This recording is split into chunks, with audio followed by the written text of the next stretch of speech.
Who or what is your saboteur?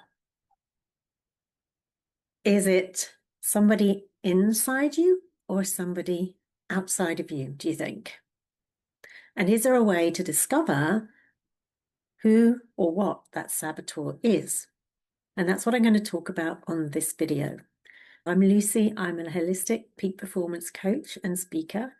And knowing and understanding your saboteur helps you to understand the reason that you react in certain ways, in certain situations.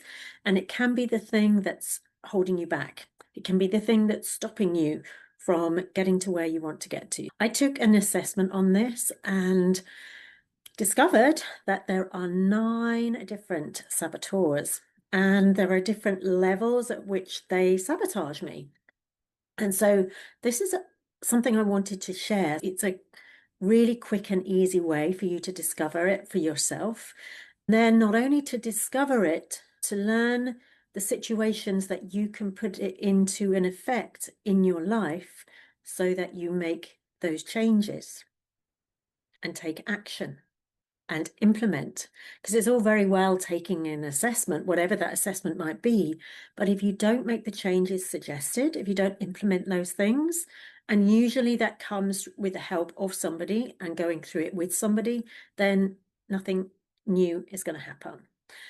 My biggest saboteur was my avoider, avoiding difficult situations, avoiding conversations.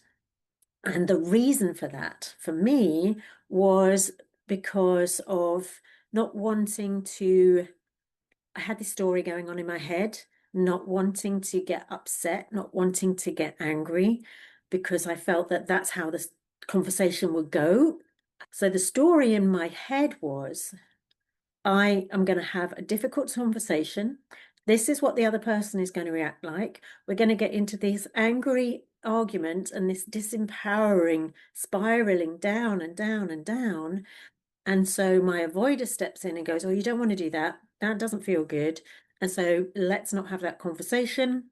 Let's not get into that situation. And that's what my saboteur has been doing. And so to overcome that, what I need to do is to step into the conversation with a different story in my head.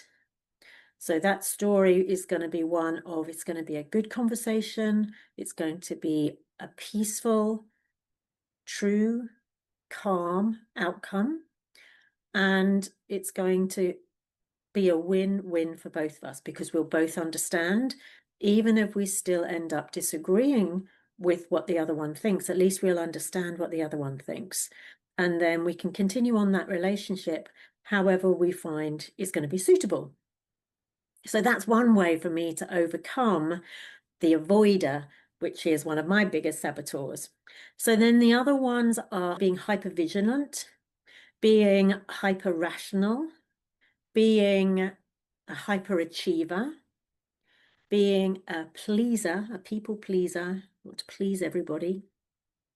Another one is being restless. You're never really satisfied with where you're at, so you're always looking for something else. You get bored quickly, you want to move on, and you never really stop to rest and go, okay, this is my space. Once you're there, you then start looking for something else. Well, how is that affecting you? How has that been affecting your work and your family and your relationships? That can be a really big deal. Another is victim. If you're a victim of everything, if you feel like you are the victim, how is that playing out? And it can oftentimes be, oh, this happened to me. This always happens to me. It doesn't happen to anybody else, but it always happens to me. It always happens like that, doesn't it? Does it really? Or is that just a story that one keeps telling oneself? So questions to ask and dig down once you find out what those saboteurs are. So the last one is the controller. Is your saboteur the controller? You want to control every situation, and if you can't control it, you're out of there. And again, if you can let that sort of thing go, then you're much more likely to reach that higher level of personal development, of achievement, and Be the peak performer that you're here to be. But finding out all of these things in a way that serves you and then you can implement them is going to be very powerful. So discover your inner saboteurs and which ones are the ones that are making the most noise, because you've got the voice that's making a lot of noise and saying, you don't want to do that, you don't want to do that, this isn't good enough, this isn't good enough. Oh my goodness, it's got to be hyper vigilant. I've got to look for everything. What could go wrong in this situation? What could go wrong in that situation? So can you see how these can really affect your life? And when you understand and see what they are actually written down, that is going to be a fantastic thing for you to understand. And then to work with somebody like myself who can coach you through that once we've already got that as a baseline. So there'll be another video coming up on screen. I'll see you over there. And in the meantime, you can do the assessment. I can put the details down below and you can do that assessment for yourself. And then if you feel like you do want to have some help with understanding the specifics of that, then let's have a chat. See you soon.